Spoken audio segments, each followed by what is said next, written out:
Байнга орооны дарга эрхэм гишүүдээ Монгол Улсын засгийн газраас 2025 оны 3 дугаар сарын 26-ны өдөр Улсын их хурл өргөн мэдүүлсэн зөвшөөрлийн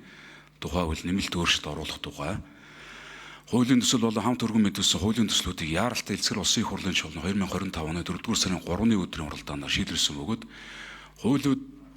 хуулийн төслүүдийн хэлцэх хэсэг хэлцүүлгийг Улсын их хурлын чуулган 2025 оны 4 сарын 4-ний өдрийн уралдаанаар явуулж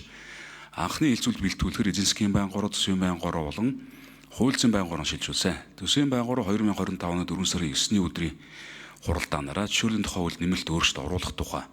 хуулийн төсөлтэй хамт өргөн мэдүүлсэн онцгой албан дотрын тухай хуульд өөрчлөлт оруулах тухай, хувийн орлогын амтад өөрчлөлт оруулах тухай, аж ахуй нийтийн орлогын амтрын тухай хуульд өөрчлөлт оруулах тухай, хуулийн төслүүдийн анхны хэлцүүлэг Монгол Улсын их хурлын чуулганд оролдооны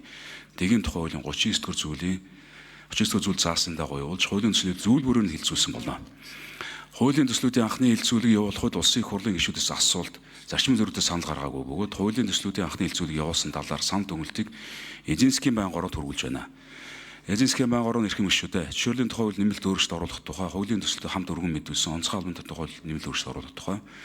хувийн орлогын амтрын тухай хууль нэмэлт өөрчлөлт оруулах тухай, аж ахуй нийтийн орлогын амтрын нэмэлт өөрчлөлт оруулах тухай хуулийн